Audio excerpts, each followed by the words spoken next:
오늘 우리가 읽었던 본문은 이제 안디옥 교회가 최초로 선교사라고 하는 사람들을 세우는 장면입니다. 안디옥 교회가 어떤 교회냐? 이제 예루살렘 교회가 유대인의 복음의 중심지였죠. 그리고 스데반 집사님의 순교로 인하여 예루살렘 교회가 핍박을 받게 되잖아요. 그러니까 핍박을 피해서 이제 믿는 사람들이 안디옥이라고 하는 지역으로 넘어간 것입니다.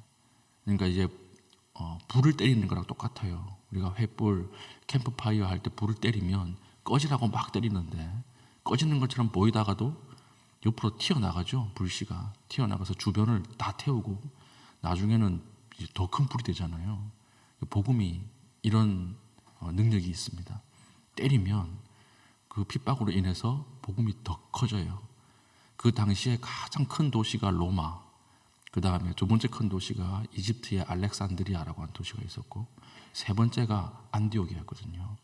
그러니까 안디옥으로 넘어간 믿는 사람들이 거기에 이방인 중심의 교회를 세웠는데, 그 교회가 이방인 선교의 전초기지 역할을 하는 것입니다. 유대인 선교의 전초기지가 예루살렘 교회였다면 이방인 선교의 전초기지는 안디옥 교회라고 하는 것이죠. 그래서 이 이제 교회 담임 목사가 필요할 거 아닙니까? 그 담임 목사로 간 사람이 누구냐면 바나바예요. 우리가 초대교회에 아주 신실하게 쓰임 받은 사람, 바나바라고 하는 사람을 예루살렘 교회에서 담임 목사로 파송하고, 부목사가 누구였냐면 사울이었어요. 사울. 그러니까 바나바와 사울, 이 사람이 안디옥 교회에 가서 이제는 이 사람들이 선교사로 파송받는 장면이 오늘 본문에 나온다라고 하는 것입니다. 오늘 보니까 안디옥 교회에 이 명단이 나오죠. 리더들의 명단. 1절 보면 안디옥 교회의 선지자들과 교사들이 있으니 곧 바나바라고 하는 담임 목사예요. 그리고 아주 신실한 사람이고 복음에 정통한 사람이죠. 그리고 니게르라 하는 시몬 이렇게 있죠. 니게르, 흑인이라는 말입니다. 흑인이라고 하는 시몬. 그리고 구레네 사람, 구레네는 북아프리카 사람이에요. 북아프리카 출신 사람 루기오. 분봉왕 헤롯의 젖동생 마나엔 이랬으니까 금수저예요. 이 사람은 태어날 때부터 금수저.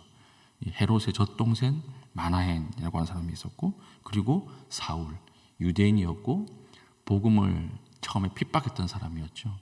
이 사람들이 안디옥 교회의 중요한 명단이었다라고 하는데, 이건 초대 안디옥 교회가 어떤 교회였냐를 말해주는 것입니다. 이미 안디옥 교회 안에는 신분과 그리고 출신이 다 달랐어요. 예루살렘 교회는 유대인으로만 모여져 있었다 그러면, 이미 이방인 선교의 전초기지의 역할을 하는 안디옥 교회는 하나님께서 그 안에서 신분의 벽이나 문화의 벽들을 다 초월해서 그렇게 하나님께서 만들어주신 교회였다라고 볼 수가 있는 것입니다. 그래서 다양성이 확보된 교회였습니다. 그래서 좋은 교회는 젊은 사람만 있는 교회 좋은 교회 아니에요. 나이 든 사람만 있는 교회 좋은 교회 아니에요. 중상층만 있는 교회 좋은 교회 아니에요. 다 같이 들어와 있어야 합니다. 10대부터 우리 아주 어르신들까지 다 있어야 되고요. 그리고 가난한 사람도 있어야 되고 중상층도 있어야 되고, 그리고 또 그 아주 돈이 많은 사람도 있으면 좋죠. 그런데 그 사람들이 다 같이 모여서 무엇을 중심으로 돌아가는 거예요? 복음을 중심으로 돌아가는 교회가 정말 좋은 교회예요. 그래서 어떤 특정 세대만 향해서 우리는 이 세대만 고집한다라고 하는 것은 그 잘못된 거죠. 교회 안에는 다양한 사람들이 들어와서 복음으로 아주 유기적으로 돌아가는 그 교회가 좋은 교회입니다. 그래서 우리가 다양한 사람이 들어오면 충돌하지 않습니까? 그런데 안디옥 교회는 다양한 사람이 있었음에도 불구하고 아주 성령 충만했다라고 하는 것이죠. 왜 그렇습니까? 중심에 예수 그리스도로 뭉쳤기 때문에 그래요. 복음으로 뭉쳤기 때문에 그렇습니다. 우리가 구역 모임에도 우리 구역에는 신앙이 좋은 사람만 있으면 좋겠어. 우리는 참 나쁜 사람 없으면 좋겠어. 그렇지만 그게 좋은 게 아니에요. 그 안에 여러 사람이 있어야 돼요.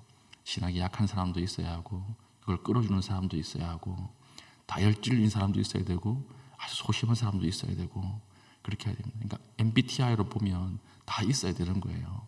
다 있어야 그 안에서 다양하게 한 공동체, 한 몸으로서의 기능을 할 수가 있다라고 하는 것입니다.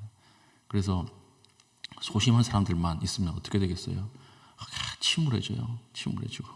다혈질인 사람만 있으면 어떻게 되겠어요? 성경 공부할 때마다 산으로 가요. 너무 하고 싶은 말이 많아가지고. 그러니까 그 안에서 조정해주고 서로가 서로를 보완해주는 그런 교회가 좋은 교회다라고 하는 것이죠. 그래서 안디옥 교회는 처음부터 하나님께서 이렇게 신분과 문화를 초월한 방식으로 많은 사람들이 같이 모여서 예수 그리스도의 몸을 이루고 있는 교회였다라고 하는 것입니다. 우리 교회도 이런 교회였으면 좋겠어요.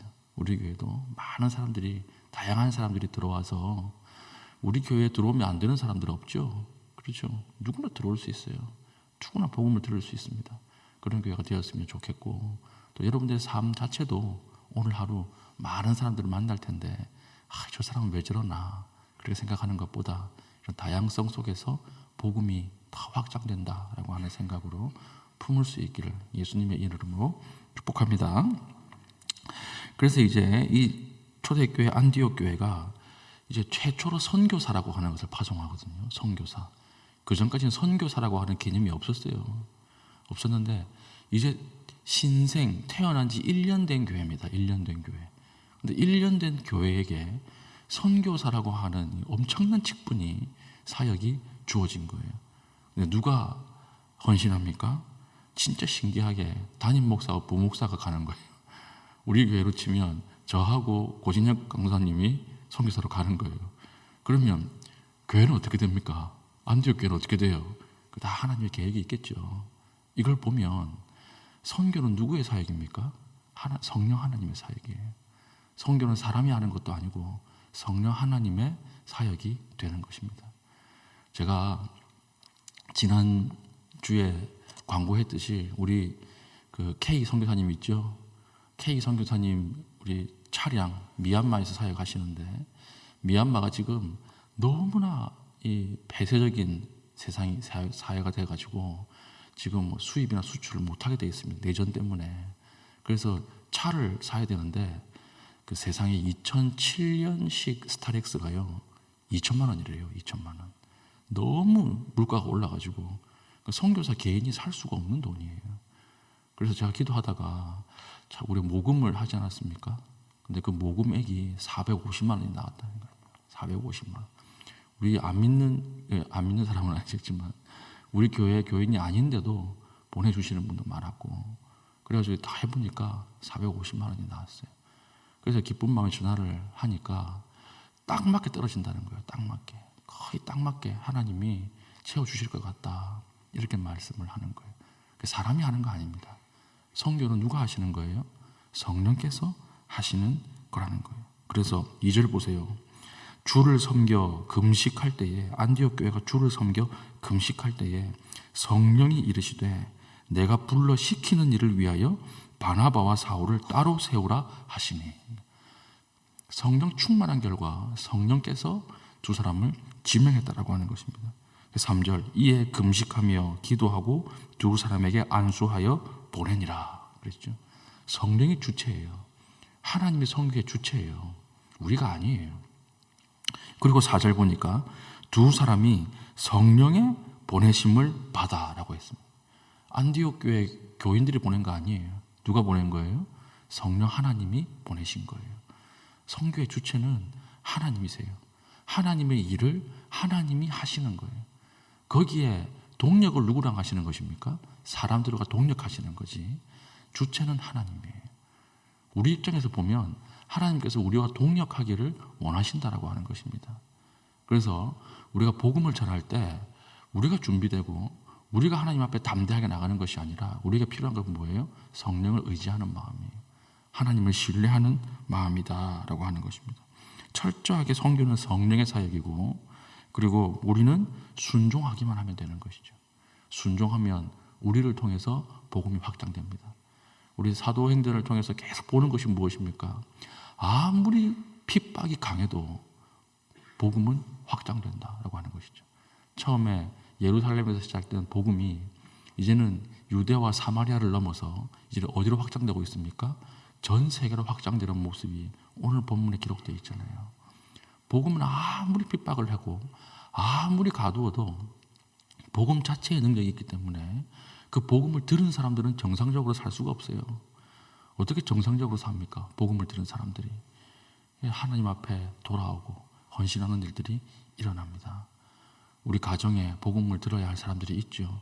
자녀들, 아내, 남편 복음을 들어야 하는데 가장 못 믿는 사람이 누구냐면 나 자신일 수 있는 거죠. 나 자신. 저 사람을 안 믿을 거야. 우리 아이는 아직 아니야. 아니에요. 복음을 정확하게 들으면 그 복음이 살아서 움직입니다. 왜 그렇습니까? 내 말에 힘이 있어서 그들이 복음을 받아들이는 것이 아니라 복음 자체가 하나님의 말씀이기 때문에 그래요. 복음 자체에 힘이 있어요. 복음이 성령의 사역이기 때문에 그렇습니다. 우리가 전하면, 우리가 순종하면 하나님께서 그 마음속에 성령이 움직이신다라고 하는 것을 우리가 오늘 믿고 오늘 하루를 시작해야 할 것입니다. 그래서 찾아갈 때도 어디를 찾아가요? 그 다음부터 나오는 이야기는 이제 성령의 사역에 대한 이야기예요. 찾아가는데 우리 5절 봅니까? 살라미에 이르러 하나님의 말씀을 유대인의 여러 회당에서 전할세 이랬어요. 회당만 찾아다니면서 전한 거예요, 복음을.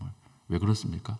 아직까지도 율법 아래에 갇혀 있는 사람들, 아직까지도 율법을 통해서 구원받는다라고 믿는 사람들에게 찾아다니면서 복음을 전하는 거예요. 그러다가 한 사람 만나죠. 서기오 바울이라고 하는 그 지역의 총독을 만나서 그 사람이 복음을 듣고 싶어 합니다. 그런데 그 옆에 바예수라고 하는 거짓 선지자가 붙어 있는 거예요. 복음을 못 듣게 막는 것입니다. 바예수, 이 사람 유대인이었는데 바예수는 이름이 아니고요, 별명이었어요. 바라고 하는 것은 누구의 아들 이런 뜻입니다. 그래서 바돌로메 이러면 돌로메의 아들이란 뜻이거든요. 바예수 이러니까 예수의 아들, 자기 거짓 메시아였어요. 내가 예수님의 아들이다 이러고 거짓 메시아 활동을 하고 있는 것입니다. 그런데 진짜 복음을 들으면 자기가 이 거짓이라고 하는 것이 들통이 나니까 서기오 바울 총독에게 복음을 듣지 못하도록 방해하고 막는 거예요. 그러니까 어떤 일이 일어납니까?